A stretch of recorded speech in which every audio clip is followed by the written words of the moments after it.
Welcome to the Harpreet Singh Show. I'm your host Harpreet Singh from Surrey, British Columbia, Canada. In today's program, we will be talking to two experts in the field of spirituality and wellness, and my guests today will be Dr. Suman Kollipara and Aravindhan Ravindran. So basically, as we know that CINI conference has just concluded, and we have tried to collaborate with CINI as to the expert advice, the knowledge, the wisdom of these speakers need to be brought forward to the local people also around the world. So we will be in the coming days getting all the experts who participated in the CINI conference to come and talk and share their experiences on the topics on which they spoke at the conference. So today we would like to welcome both our guests, Dr. Suman Kollipara and Aravindhan Ravindran. Welcome to the program, both of you. Thank you. Thank you. Thank you very much. Thanks for your time. So Dr. Suman, we would like to start with you today, and just a short bio I would like to give about Dr. Suman. Dr. Suman Kollipara is a co-founder of the non-profit Peace for Tree Innovation Society, Center for Wellness and Oneness, that conducts workshops all around the world for grassroots transformation of wellness using tools of ancient wisdom and modern science. He comes with a unique background of veterinary medicine, computer science, and training in Sukshma self-compassion meditation under a rare ancient master, Sunita. So today we will be learning from him on the topic as to what he spoke in the conference on wellness from within. So how can we bring that wellness from within? Because we are very happy with the material acquisitions that we are having today. But despite everything, still there is something which is missing from inside. So let's hear from Dr. Suman Kollipara on how we can achieve this wellness from within. Dr. Suman. Thank you very much. Harpreet ji. I would also like to thank Dr. Arun Garg and the CINI conference for an absolutely phenomenal conglomeration of the global health professionals. I've been very fortunate to attend that conference 4 years back in 2017, obviously in person. It was an absolutely amazing conglomeration in person. Unfortunately, because of the circumstances, we are meeting over the internet this year. But yet, kudos to Dr. Arun Garg and CINI team for actually making this happen in spite of all the challenges. Again, bringing all the global health professionals onto a platform where we are able to share some amazing insights, both in terms of wellness, medical science, innovation, technology, public health, you name it. It covers the length, breadth, and depth of the wellness. Today, I would like to share some of the insights I had given in the conference. And the topic I chose to speak is wellness from within. And interestingly, 2017, I've also been fortunate to present the same topic at the World Health Organization in the United Nations in Geneva, Switzerland, in the presence of global health leaders. And it was an absolutely inspiring meeting where we had an opportunity to share this sustainable model of wellness. So to define wellness from within in one line, it is a conscience and consciousness-based approach. It might sound a little bit complex, but I'll break it down. Conscience and consciousness-based approach. Conscience, we all know, is the inner voice that we all have. That inner voice which helps us to do the right thing. And unfortunately, most of the illness that we see today is based on the choices that we make. Most of these are called lifestyle diseases or non-communicable diseases, which are resulting in chronic illness like diabetes, hypertension, mental illness, anxiety, and many other autoimmune disorders are all under this category of non-communicable diseases. And the root cause obviously is the choice making, the lifestyle. And our conscience plays a very critical role in that. So once we empower that conscience, literally awaken that conscience, then we are obviously able to make better choices. But because of the rat race of the life that we live in, we are literally, most of us have suppressed that inner voice, that conscience, and making very random choices in a very indiscriminate way, leading to all the health problems, most of the health problems that we see in the world today. And now the consciousness-based approach. What is consciousness? Consciousness is that underlying force, that life energy that is the root of everything. In fact, that is where most of the illness is rooted. When the consciousness is polluted, because consciousness is responsible for our mind, body, and wellness and the physical presence in the world, the root cause of most of these illnesses is lying in that consciousness. So if we are able to change the life energy, the life source, which forms the foundation of health, then obviously we attain the perfect wellness that we are looking for. So that is why the power is now taken back to the people, into the hands of the people, where, of course, in the past few decades, we have seen phenomenal innovation in medical science and wellness and health. But also, there is also a shift that we have been seeing in the past decade or so, where wellness has actually moved from hospitals to homes to workplaces. It has moved from like operation theaters to even airports, where we have like yoga, meditation lounges, where people can actually take charge of their wellness. So this wellness from within model is a very personalized model where wellness is actually democratized, and where we are actually embracing many integrative approaches like Ayurveda, naturopathy, homeopathy, and even simple home remedies, which we have been used to from most of the ancient cultures in the world, where we can take charge of our health by practicing simple things. Obviously, the foundation being that inner conscience and tuning into that consciousness, which is our root. Unfortunately, we are also going through a severe pandemic today across the globe, where the world is pretty much standstill and even finding it hard to breathe. On one hand, of course, we have made innovative revolution in wellness, where we have wearables like Fitbits and other wearables which can track our vitals. But on the other hand, now we are literally desperate for even breathing, and where oxygen is delivered in form of cans and bottles. We kind of saw that shift in form of where we have the bottled water. Now I think we are seeing the shift in terms of bottled oxygen. But whatever it is, we are all engulfed in fear and anxiety. And if you look at the human evolution itself, we actually have come very far away from our source. And it's important, I think, to go back to the basics of where we started as humanity. If you look at any single human being, we started in the mother's womb as a single cell zygote. And that single cell zygote multiplies into trillions of cells and creates this body. And this is, I think, the greatest miracle that you can find in this universe, this self-regulated, self-functioning phenomena. And not only trillions of cells, it is not just the human cells, but it's a bundle of human cells with microorganisms. In fact, the research says that we have 10 times cells of the microorganisms in the body more than the human cells. So we are actually a colony of microorganisms working in a symbiotic state to regulate this without any intervention. You really have to don't do anything to regulate this beautiful system called human body and mind.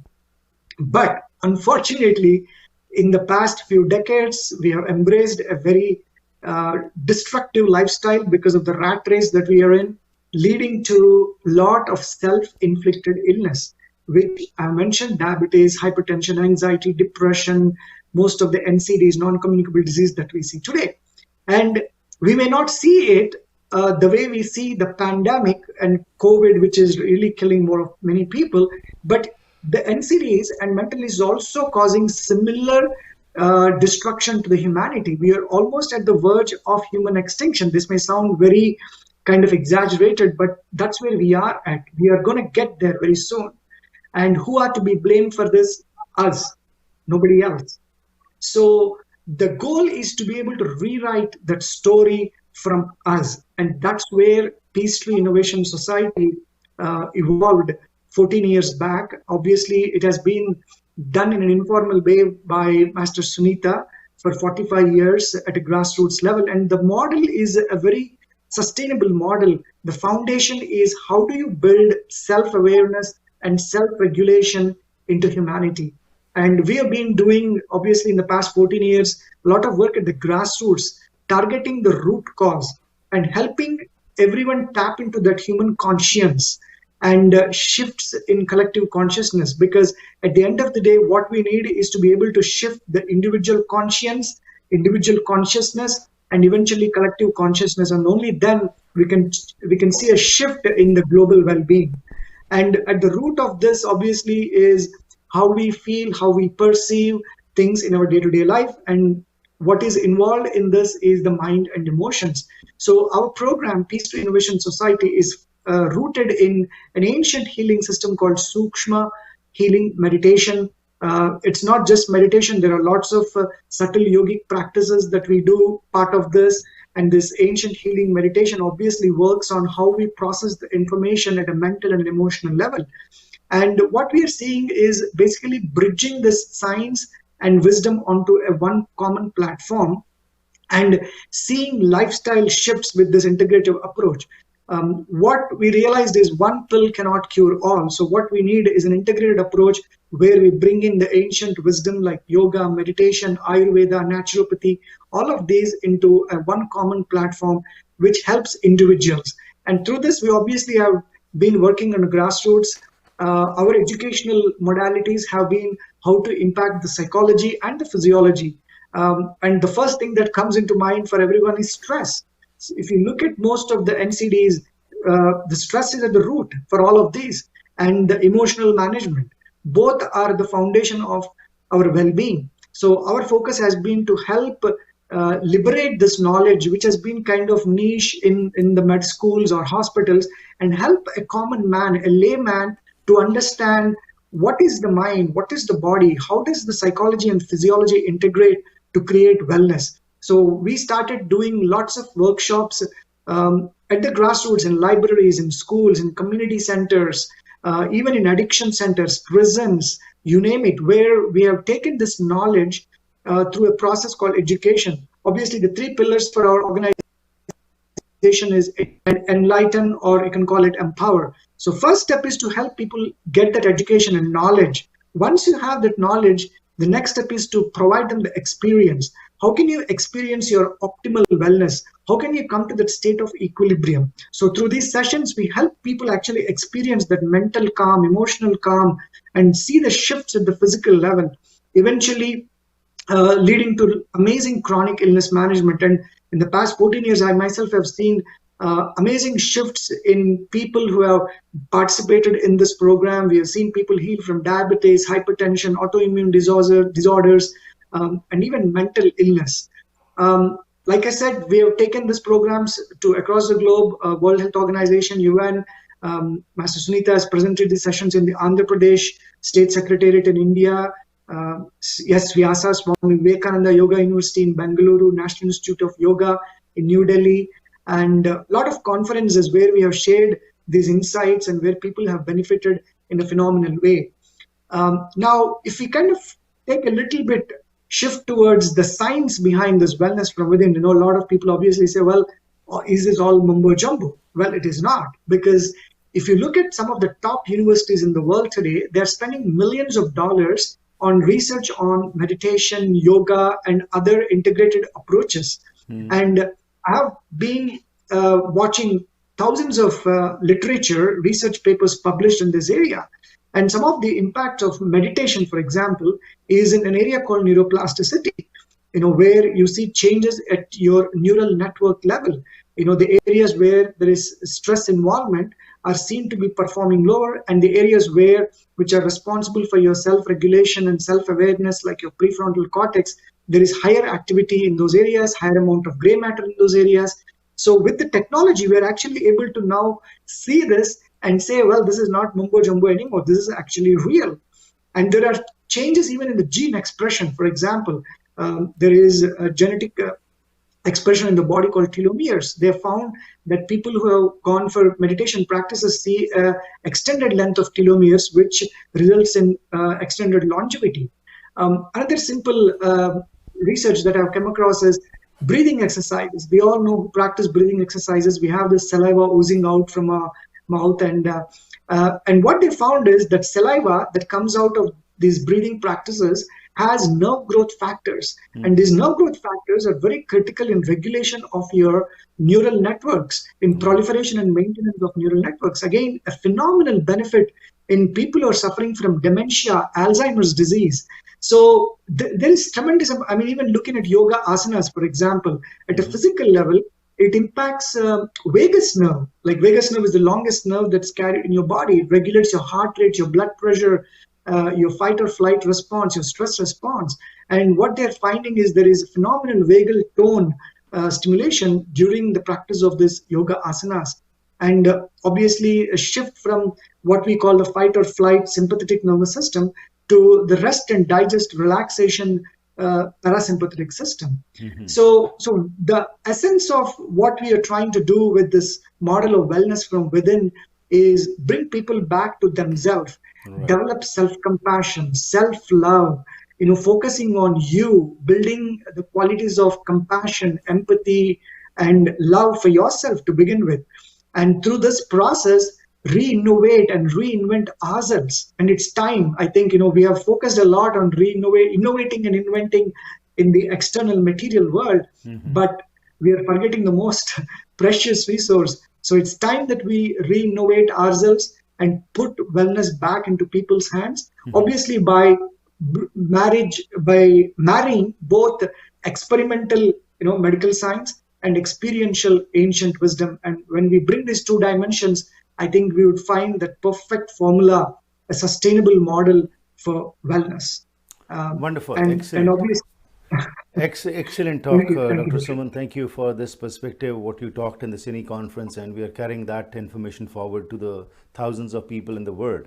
Now, you've touched quite a lot of aspects which need to be talked about, but time will not permit me. But I'd like to just kind of sum it up in the sense that how can conferences like CINI help people, especially amalgamating the wisdom of the East and the modern science of the West, when they amalgamate? And as you said, we from the East have a lot of things experiential, and over here we can bring that into practice. So, and especially in this COVID time, because this conference focused on integrative thinking post-COVID, what would be your recommendations to general public, how to start and from where to start? Absolutely. If one thing that COVID has taught all of us is to slow down, take a step back. And I think a lot of people have realized the importance of wellness and self-care. I mean, if you look at most of the communication that is coming from public health, as well as from integrated approaches across the globe, it is all about how do you take care of your immune system? How do you take care of your body? How do you manage your stress and emotions?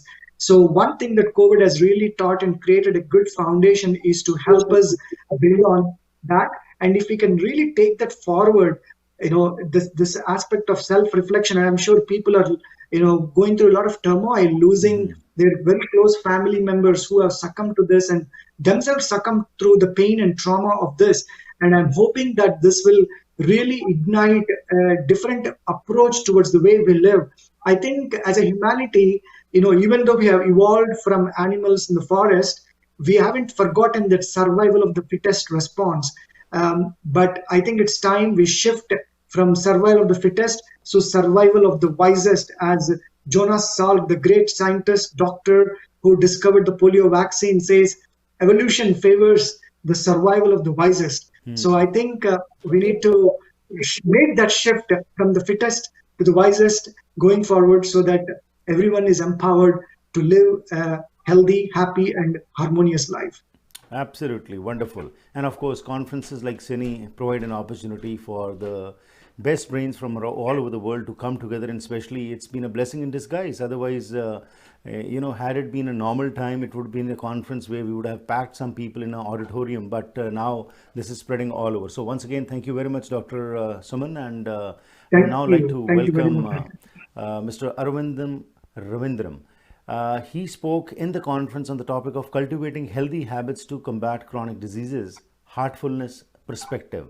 And he's a physician specializing in interventional radiology. He works in Fraser Health in BC, has been a meditator for 25 years, and has been a trainer for over 2 decades. He has conducted various seminars and workshops on heartfulness meditation at various forums internationally as well as locally. And currently, he's involved in a research to study the effect of heartfulness meditation in reducing burnout of professionals. So, Aravindhan we would like to listen to you now. We heard you at the conference, but now you have about 15 to 20 minutes to share your wisdom as to what you would like to tell us on this particular topic. Thank you, Harpreet and thanks to Dr. Garg and CINS for organizing this wonderful conference where we got to listen to so many experts. And it's a very noble concept where, one of the thematic topics which we need to address and we are still struggling to address is the chronic disease burden. And how do we bring about the integrative approach? And so many beautiful voices and amalgamation of ideas have been presented. Also, we listened to Dr. Suman Kollipara, a dear friend of mine, just talked about a lot of things here. Unfortunately, or fortunately, you're going to hear a lot of repetition here. But, repetition is good. My guru, our teachers have always said repetitions are important and necessary because it's nice to hear some of the suggestions are going to be very similar to what Suman has talked about. And we're going to be needing to have that repetition because we keep going back to some of the old habits, which we all know we do. Now, as a physician and as a coming from science background, I would like to talk about what the background of this. It's nice to know what the problem is. The enormity of the problem. And in the current times, we're going through a pandemic right now. And why it is important to focus on this. And that's why I think CNS and CINI have done a wonderful job in taking up a very thematic topic now. We can say it's a forgotten pandemic or at least an invisible pandemic, the chronic disease burden, in the midst of a visible pandemic we're going through right now. So what is this chronic disease or chronic condition? We can call it like a physical or a mental health problem that lasts more than a year and it causes functional restrictions or requires ongoing monitoring or treatment. If you think about it or if you look at it, more than 1 in 2 people in North America have one form of chronic disease or other. Things like hypertension or increased blood pressure, kidney problem, heart diseases, cancer, depression and anxiety, so many other things which form part of the spectrum of what we call as chronic diseases. And why it's important? Because it leads to more and more hospitalization or more and more care, long-term disability, reduced quality of life, and even death. It's a big burden on our healthcare system, and some of the increased expenditure goes into this chronic diseases. What's also challenging, in making these, in treating these chronic conditions, is that they don't come in isolation. There's always an existing or coexisting form of another disease which happens. In the midst of this, that's the background of this chronic disease, and like I said, it affects approximately 1 in 2 people. And throwing that mix is a pandemic we are going through.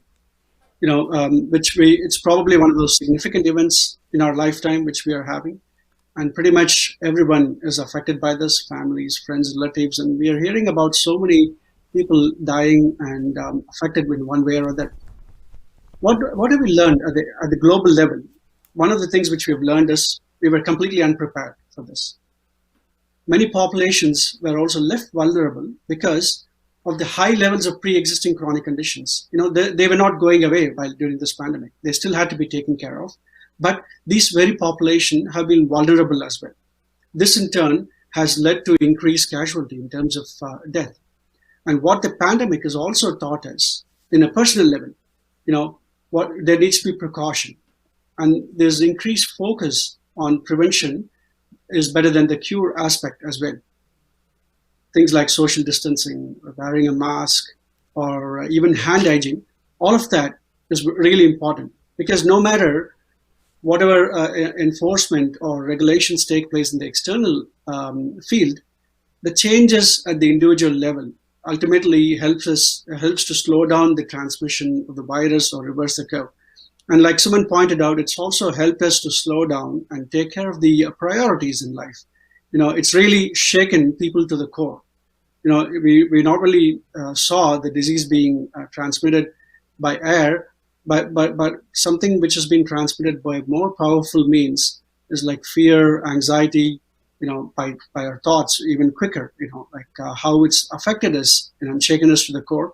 But also it's given us some time, for many of us to pause and think about take stock of the situation, and also, manage our priorities.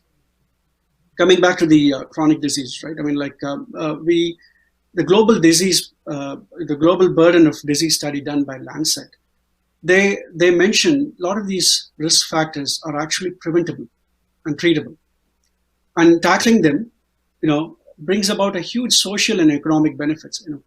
If somebody's suffering from chronic disease, it's not just them; their family also has to undergo a lot of suffering, and the society, it's a burden to the society in terms of the healthcare costs as well as the countries.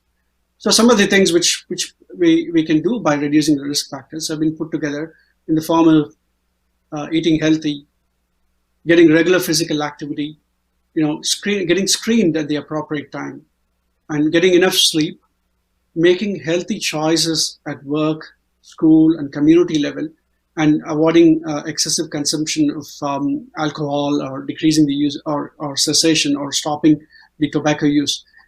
I mean, what it does mean, or boil down to ultimately, is the fact that we have to create healthy habits. And that's where I feel, in creating these healthy habits, and we are creatures of habit formation, and we can easily be turned or regulated to form healthy habits. And that's where the regulation of mind and regulation of certain components of our body helps in creating or sustaining these healthy habits.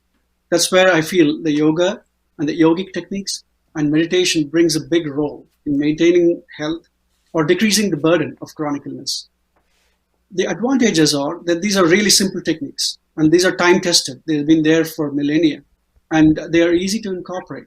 It does not require any big investment, but on the other hand, brings enormous health benefit and plays a huge role. And if let's not think it's just related to health alone, because the original idea behind these is consciousness or elevating our consciousness, like what Suman alluded to earlier on. Some of these are tied to our consciousness, and it's important that we expand our consciousness, and that's where these techniques came into play. But these techniques not just bring in their own inherent advantages, but a lot of health advantages as well. Looking at another way, when we change as individuals, the communities change and the world changes. We bring more harmony, inclusiveness, and create a compassionate world. The pandemic, one of the things has brought about, apart from priorities, it has put an increased focus on social inequality. That's a big issue right now, and that's the biggest problem we are going to be facing. And really speaking, unless we bring change at an individual level, it'll be hard to achieve bridging this equality by just economic or political means. We need to be changing, or we need to be using some of these from an individual level. We have often heard about this statement, in this sequence. It's a 19th century proverb, I think, about the thought leading to good action, or thought leading to action, which in turn leads to habit, which in turn leads to character, and then destiny. By managing or creating good thoughts that can influence our action, which in turn influences our destiny. Not just an individual destiny, but collective destiny. So with that goal in mind, Heartfullness has been serving for more than 75 years, and the techniques have been put in place even before that. We exist in about 160 countries with millions of practitioners and more than 10,000 trainers and several thousand volunteers. We have been taking these initiatives forward these are offered for free. We have free training sessions on yoga and meditation, and we have done this in corporations across the world, communities, hospitals, government organizations, universities, and schools, all taken care of by volunteers, not just by just a single person, by multitude of volunteers. And there are also other forms of community service like free medical centers, food distribution, and now COVID care. I would like to highlight some of these techniques which we use, and which again, Suman beautifully touched on about the benefits of meditation. One of the things which we aim to achieve, or which we use, is by meditation. We use a simple heart-based technique where we bring the focus on the heart region or the heart chakra. The focus and the work in this region encompasses all other chakras and goes beyond that too. The unique feature of heartfulness meditation is this aspect of pranahuti, or what we call as transmission in English. It's the pure vibration from the source which helps us in progressing, in taking us forward, and also transformation. It helps us achieve this deeper states of absorption, or what we call as samadhi, or states like delta wave. If we get connected to EEG, all these states can be achieved effortlessly and even without prior experience of meditation. And we have trainers who can be contacted at the local level or through an app who can give you an experience of this. But it's important to note that meditation has been, as a technique, has been studied vigorously. If you do a literature search, there will be millions of articles upon this. And there has been several proven benefits, which Suman again talked about. I would like to stress again, it plays an immense role in stress reduction. And so many research publications have substantiated this. Why that's important? Because chronic conditions are intrinsically related to stress. A mind that is balanced is at ease, and it's easy to tackle and control, or even combat this chronic conditions, because the stress goes hand in hand with these chronic conditions. There are also several benefits with meditation, like managing our emotions better. More than we think, the emotions play a huge role in decision making, in creating habits. If at all anything, one of the things which we have learned from the pandemic is also that critical thinking does not always work. Emotions play a huge role. Whether it's wearing masks or vaccination, you see the impact of emotions everywhere.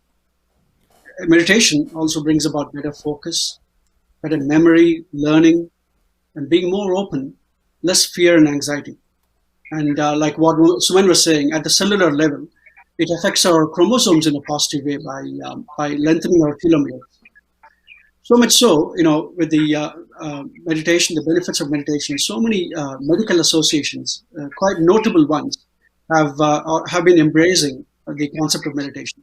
For example, the American Heart Association, they came up with a statement where they looked into meditation in a really elaborate and thorough manner. And one of the statements they gave was this: given the low cost and low risks of this intervention, I'm going to underline that again, the low cost and low risks of this intervention, because the meditation is such a simple technique. It doesn't require any gadgets for us. It may be considered as an adjunct to guideline-related cardiovascular risk reduction. In other words, what they're saying is, apart from taking other forms of risk reduction by having a healthy diet or exercise, meditation can be added on to that as well. And there's another one, Sleep Association, where they said meditation appears to be a viable alternative for treatment for chronic insomnia or problems, or people facing problems with sleep. And this could be considered as an alternative treatment for people suffering from these sleep disorders. And again, a lot of other associations like cancer societies and pediatric associations, they're all coming on board in recommending this meditation. The wisdom of the ancient wisdom, or the wisdom that's been known in many cultures. I would like to talk about one other aspect of the technique of heartfulness called cleaning. It's a very unique aspect of heartfulness as well, where the impressions that are laid down over a period of time are being cleared away. This can be done individually or with the help of a trainer. What is being cleared away is the emotional memory and the network that it creates in the subconscious mind. Our subconscious mind is extremely powerful, and it lays down these emotional memories and emotional influences over a period of time. And that's what leads us to create habits. And that's also, and because it is quite powerful, it's very hard for us to break any patterns or habits and form new habits. They in turn, all these emotional memories and all these impressions influence our thoughts, actions, and habits. In order to build new neural connections or form new habits, what we call as neuroplasticity, which Suman also talked about, we need to be able to break down the previous pathways, because the mind being very, in a way of functioning, it being trying to be efficient, it keeps going back to the old pathways. That's why when we take new resolutions or take resolution to break down a habit, it almost always doesn't work, because because we have to have a buy-in from the subconscious mind. Also, we have to maintain the newly created pathway, fostering the neuroplasticity. That's where the role of this cleaning comes in. This technique helps to improve those impressions lying deep within us and break down this pathway. So various aspects of this cleaning or various techniques of cleaning exist as well. And according to specific situations, we can deal with it. So these are all simple, practical techniques which can be done essentially to bring about change within us with minimal effort. That's one more aspect is a simple breathing technique. We do plenty of breathing techniques and asanas, and one particular simple technique which I like to share with people, because some of these things which a lot of my physician colleagues use for people with increased blood pressure or people with stress, is something called the left nostril breathing. It's such a simple technique where we close our right nostril and breathe through our left nostril. What it does is it affects or it positively influences our parasympathetic nervous system or our rest or digest pathway, or improving the vagal tone, which Suman was talking about. Mm-hmm. So when we do this, close the right nostril and then breathe through the left nostril at your own pace for about 10 times, it helps us to calm down the body and mind, and also triggers this vagal tone or the parasympathetic pathway. As a consequence, if you're able to do it a few times, or even in times of stress or in times of anxiety, it helps you immediately to calm down. And the advantages is also that it helps you become, over a period of time, more and more aware of our breathing. And there are other breathing techniques. I was just pointing out one aspect of this breathing technique which could be extremely beneficial, and it's so simple actually. It's so practical to use. Mm-hmm. And practically, I've heard so much of enormous benefits from, not just from my colleagues, from people who have used this. Because, and ultimately, we need some simple but effective practices. Absolutely. And just, that's where the role of these conferences has been great. Mm-hmm. And just to summarize, I just wanted to put them all together and say some of the points which I wanted to summarize, or I talked about this, and we all know the chronic diseases like diabetes or increased blood pressure, they are a huge burden, not just to this, at a personal level for people going through them or suffering this, but affects the families and the countries as a whole. And there are so many of these risks are actually preventable.